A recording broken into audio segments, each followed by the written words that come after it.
Up and Adam. Tractor systems are offline. We are Beyond FM. Beyond FM. The future of broadcasting is here. Up and Adam with Adam Montiel. It's community content from Concentrate. It's Up and Adam with Adam Montiel. Some say life is where it begins. Straight to the stars is where it ends. Yes, some say life is just where it begins. Straight to the stars is where it ends. Only to start again. Hump Day, Wednesday, what is good? Smack dab middle of the week, what's going on? I'm Adam Montiel. Thank you so much for being Up and Adam. Now, if you're a big foodie, you're going to know our guest today, Chef Kenny Seliger. He helped In Bloom in Paso grab some Michelin guide love, and now he's at the helm of the culinary program of Allegretto Vineyard Resort.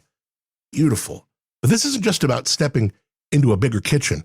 No, it's about rethinking everything from how he leads a team to how he creates pleasure on a plate while still honoring the unique expectations of a luxury resort guest.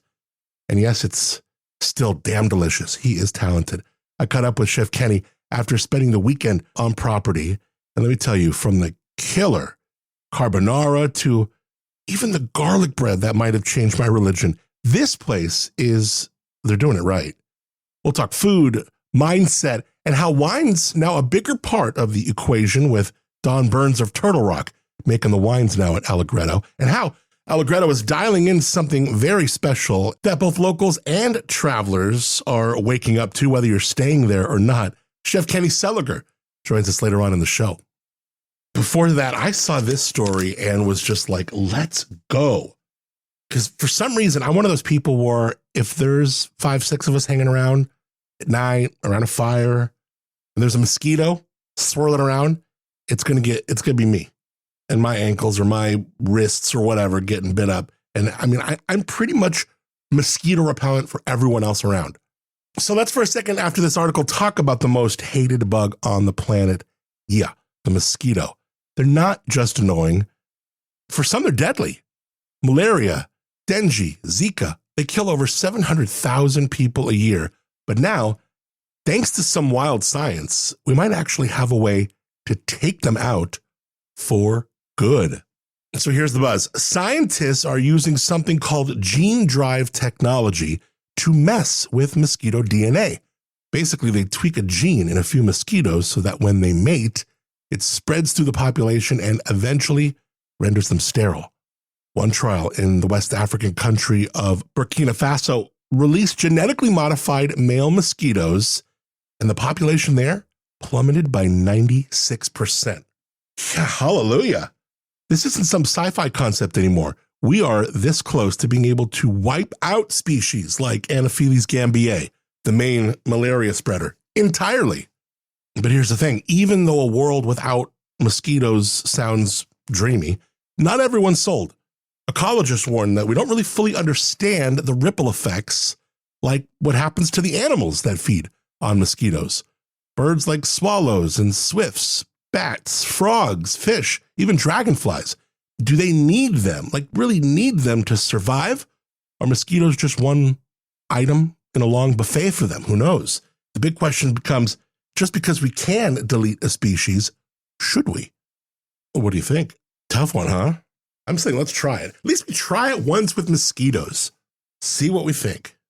Before we get into our chat with Chef Kenny Seliger of the Allegretto, I want to welcome our new friends on Singers Big and Tall, new in San Luis Obispo. You know what I love? When a business doesn't just sell clothes, they serve people.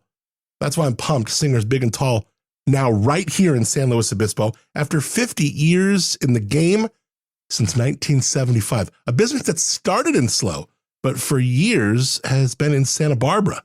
Well, it is back off Los Osos Valley Road, right next to the rib line. These guys don't just size you, they see you. Bruce and Ellen are the heart of it all. Their hospitality, next level. Shopping for a wedding, they'll even tailor what you buy there, right there in-house. And if you need help, they'll FaceTime you. Get it right. Big, tall, or just hard to fit, this is your spot. Show them love. Singers Big and Tall off Los Osos Valley Road, now in San Luis Obispo. The grand opening just happened. Fit happens here. It's Up and Adam with Adam Montiel. All right, if you've ever been to the Allegretto Vineyard Resort, you know it is not just a hotel, it's a whole damn frequency. From the sacred geometry and the design to the curated art and the global relics tucked into just about every hallway, Allegretto is the kind of place where energy matters. That's all very much by design, thanks to Doug Ayers, the visionary behind the resort, who didn't just build a hotel, but he built a sanctuary. And when you've got a resort like that, you better have a chef who gets it. And they do.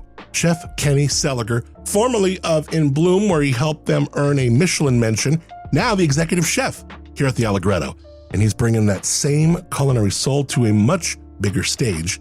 We sat down after I spent a weekend on the property, and this dude is clearly in his element, evolving his mindset, building a stronger team, and putting out food that hits every note from luxury to local. Chef Kenny Seliger, so great to have you up and at 'em, man. Cheers. Excited to see you. Excited to see you too.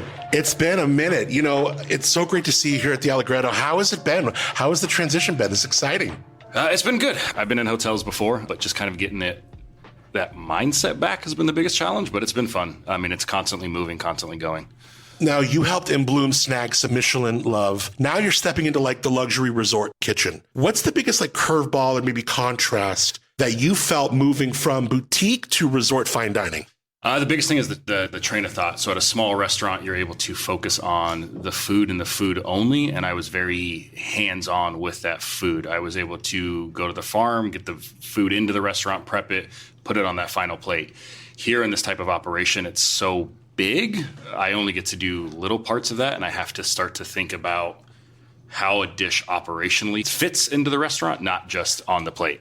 So it's a very different approach. And I'll be honest, it took me a good 30 to 60 days to learn that new approach. Really? Yeah. Just change a mindset. I mean, it's been years of tasting menus and fine details. And this place has a lot of details too, but those details are very different. So is there anything you swore you'd keep from your In Bloom playbook that you're now rethinking at Allegretto? Or maybe even that you took from other past experiences? Maybe not even just In Bloom, but...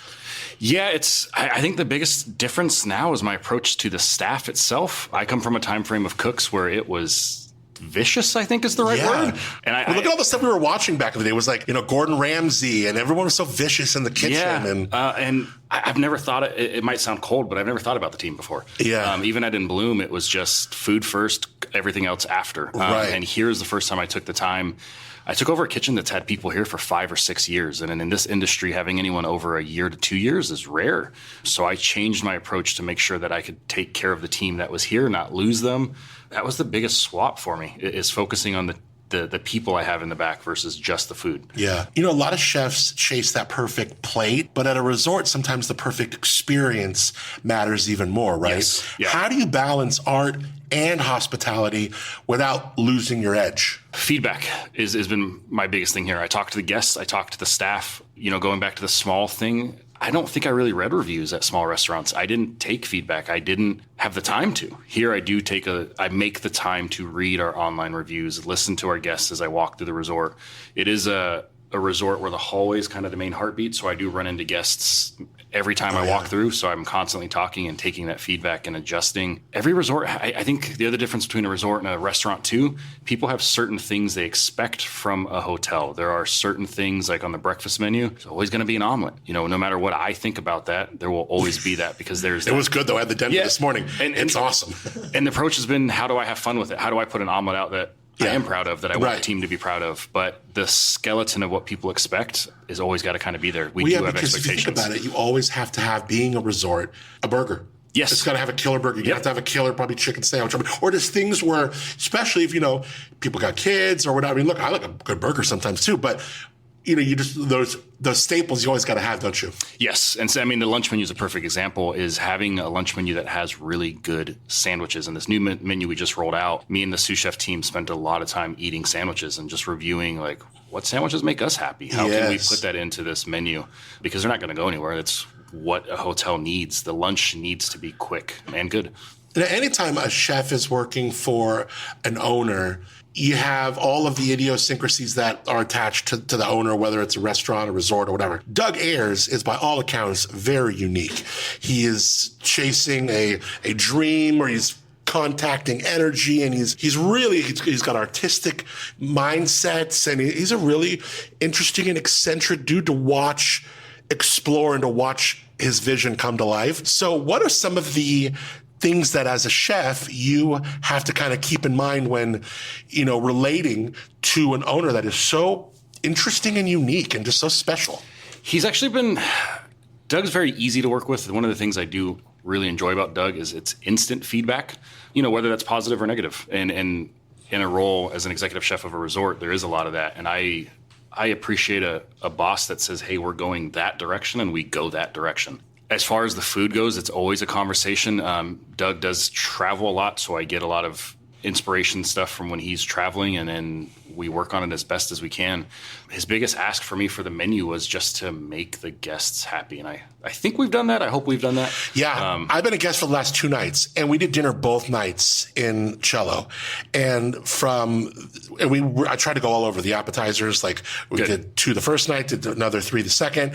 I mean, it's the whole menu was tasting fantastic. Last night I did the carbonara, which was like, oh my God, are you kidding me? That thing was so good. And like guanciale, and even some chicken in there, which was really cool. And then she did the mushroom and kale raviolis. Okay. Oh my God, man. Your garlic bread might be the best garlic bread that has ever hit anywhere. And Renee, who was our server, she was so great. She was like, get it with the meal, and we were going to, but like, don't get it too early because there's like a bechamel in there, right? It'll fill you up. Yes. It is a beautiful garlic bread. Wow. Yes. Yeah, the menu, especially for dinner, my game plan, I always joke that as a chef, I'm in the pleasure business. I think a lot of people, especially in today's world, everyone wants chefs to be healthy, healthy, healthy. But at the end of the day, when you're coming to a restaurant like ours, sometimes you want a meal that's going to sit you down. Yeah, right, for real. So it's funny, the 2 pastas you had, the kale ravioli was one of the dishes we wanted to be nice and light. Yeah. You could eat that, get up, and go do whatever you needed to do. The carbonara and the garlic bread are the opposite. No, yeah. I want you to eat that and not be able to move. Then go back to the room and watch the Doug Ayers channel. Yes. I love it. If you stay here, Doug has a channel where he walks around, and it's so cool because normally at hotels, it's such a wasteful channel just for self-promotion, but you have so much at this 20-acre resort to appreciate. He has such a mind and eye for art, but even in the room we're in here, I don't even know the story behind this piece, or what country he brought it back. I mean, everything in every room is so beautiful to look at. It is, and it's a lot of, Doug is constantly walking around the property, and he sees it from a guest perspective, and I think that's really awesome for us to have that, the owner that's walking around giving us that direct feedback, seeing it from the guest perspective, especially in the management roles of whether F&B director or chef. We don't get a lot of time to do that. So it's nice, and seeing that thought put into the resort, all the artwork everywhere, all the little details, and Doug remembers all of it. Yeah. He knows why he put it there, what it is, where it's from, and it's pretty impressive. When you get to a new place like this and you're kind of minding that transition, how do you kind of balance I need to make my fingerprint seen and felt here, they put the signature on the cuisine, but also this is a machine that before me needed to run smooth, while I'm here after me. So there's also being a part of just the whole operation of a resort and its food. Yeah, it's from the last time that you and I spoke to this moment today, my mentality as a chef has changed drastically.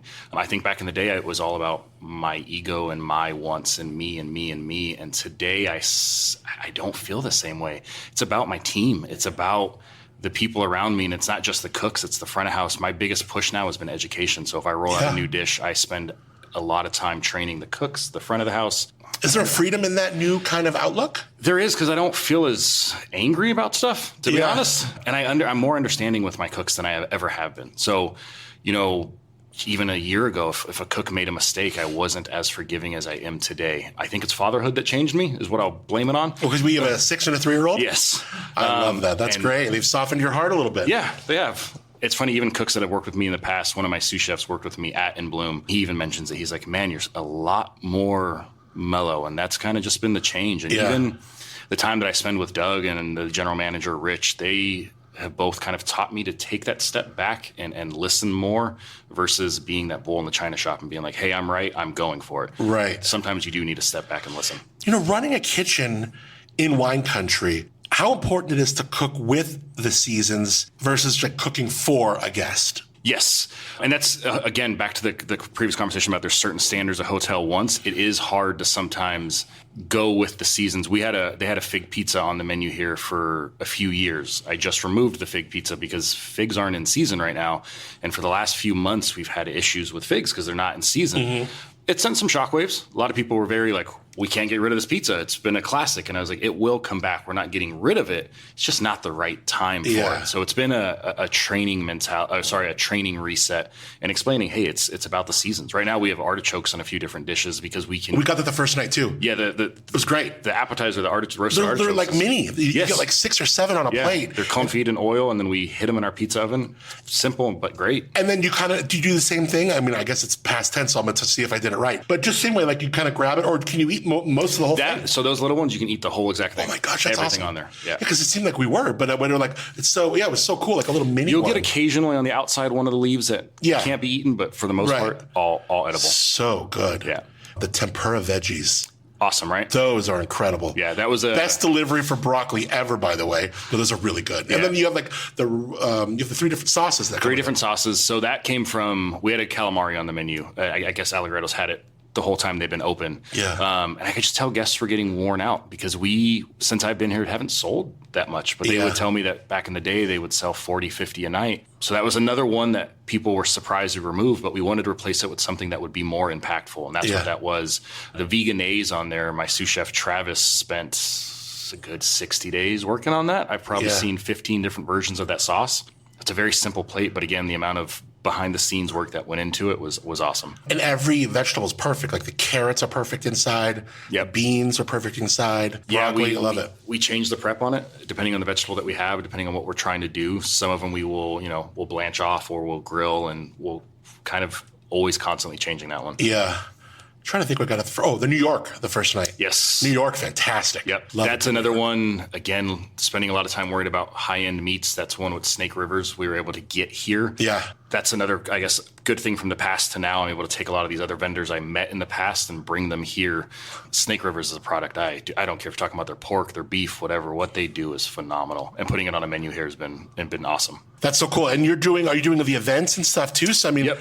Doing all the events, all the banquets, opening the pool soon. So we'll be getting there. Oh, yeah. That will be a whole nother monster. We're trying to grow the events and get more things going. We did a few wine dinners this past few months, and we're just trying to grow the brand, trying to show people that Allegretto is doing good food, good hospitality, especially with the locals. We do get a decent amount of travelers. It's the locals what's one of the things Doug asked of me, and it's one of the things I agree with, is getting locals in here more often. Hotels tend to scare people. They always think it's expensive. They don't feel that it's a casual event. I think here you can have a good, affordable, casual dinner and be happy with the money you spent. Yeah, even lunch. I mean, like coming to Cello at lunch, you can get in and out in 50 minutes and get back to work. Yep. If you're not too far, it's great. Yeah, no, it's awesome. Especially if you're working on this side of town. Yeah. I mean, if you're on the east side of town, or it's such a no-brainer. Because food, you're going to get an upscale. You're going to get more upscale cuisine than you are anywhere else. Yeah. And it's for a great price. I mean, looking at your prices down the dinner menu was like, this is really good. Yeah, especially compared to everything else that's kind of going in the county. Oh, sure. Like prices got a little crazy for a while. So we focused on trying to stabilize that, especially with breakfast, trying to get more of the breakfast vibe going every day. There is a real, and I've been using this word ad nauseum recently, but I still feel like there's a reason to, like a premiumization of what's happening around us, where wines you're like, oh my God, 70, 80, 90. And we've seen wines at 100 here and there, sure. But where you're seeing like a lot of them, 70, 80, 90. And then a lot of dinners, for just a couple things, you're going to be out, $100-200. So like and Paso is growing in an exceptionally exciting way.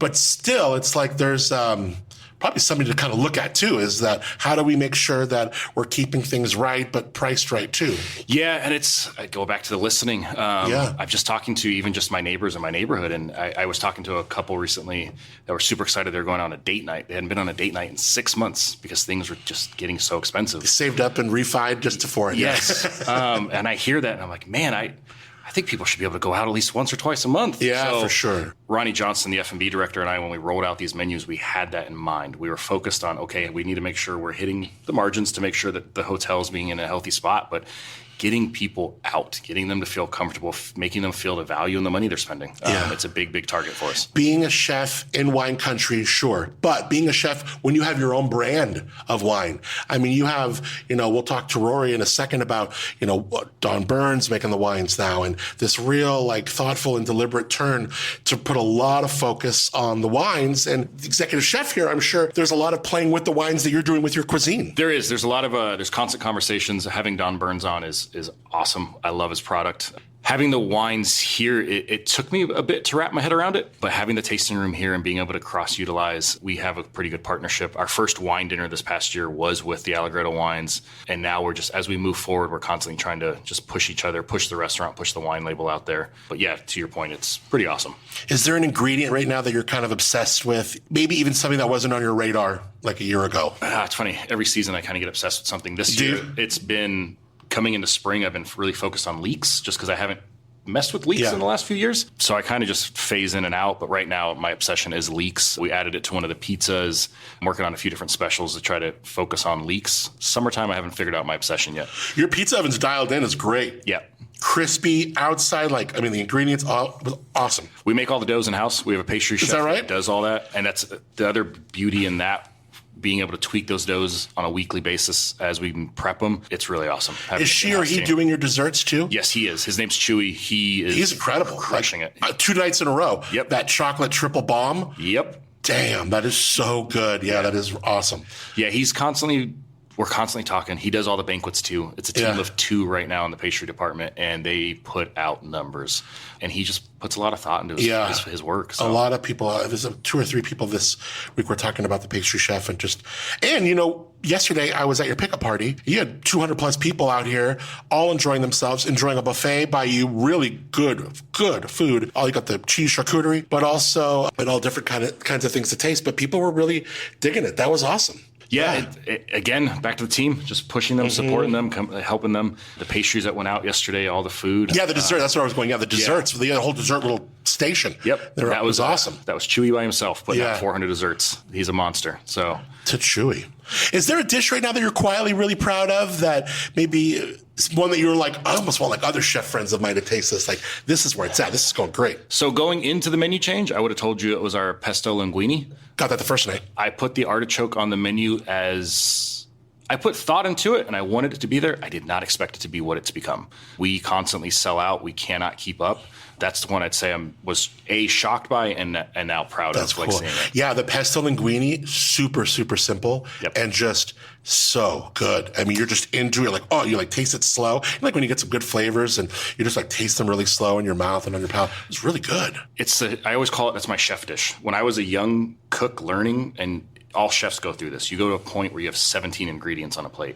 And I remember a chef at one time, she was just telling me, there's no way you can execute this. It's 17 ingredients on a plate. How are you going to get this food out? Yeah. And as I get older and I get more experienced, the ingredients have gotten less and less and less. And that dish is 3 things. It's confit tomatoes, house-made pasta, and a pesto. Yeah. And that's it. It's a very simple pesto. It's a dish that makes me very happy.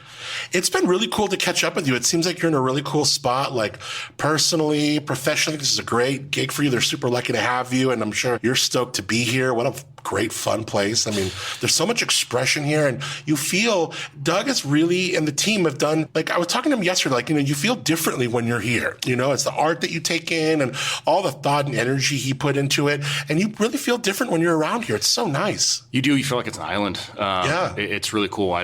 When I leave work and come into work, when I come in, I feel like I'm entering a whole new world. And when I leave, I'm like, oh, yeah, this is Paso. I forget where I'm at.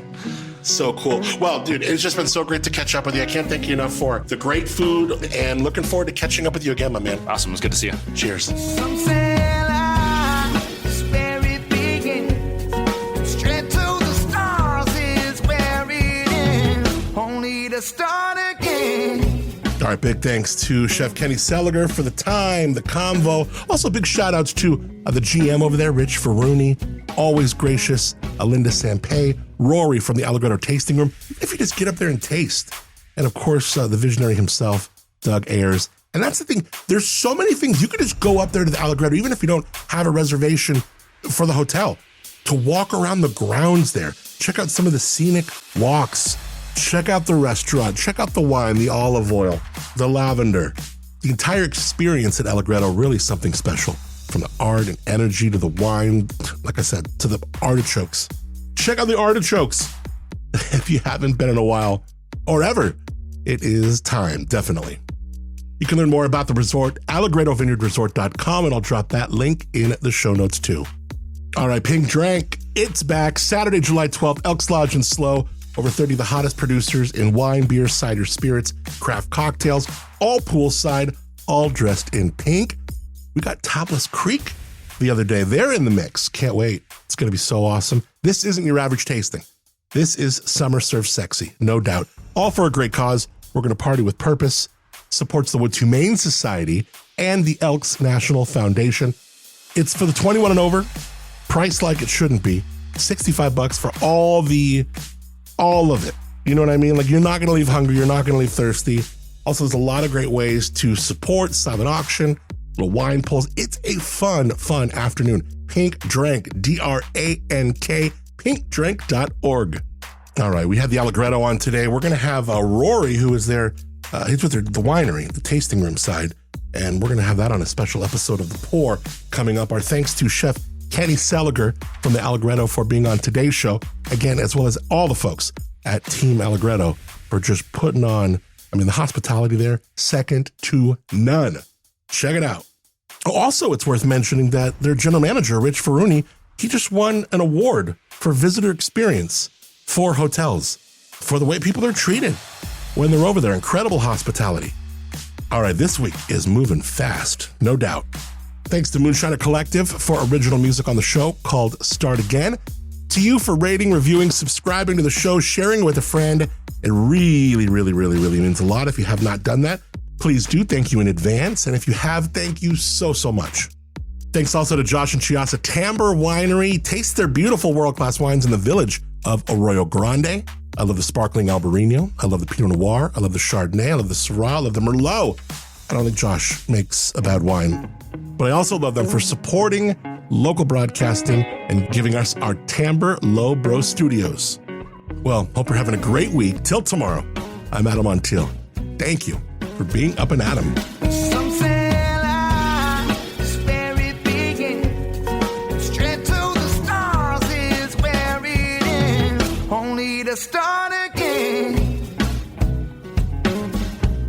Let's start again. We'll start again.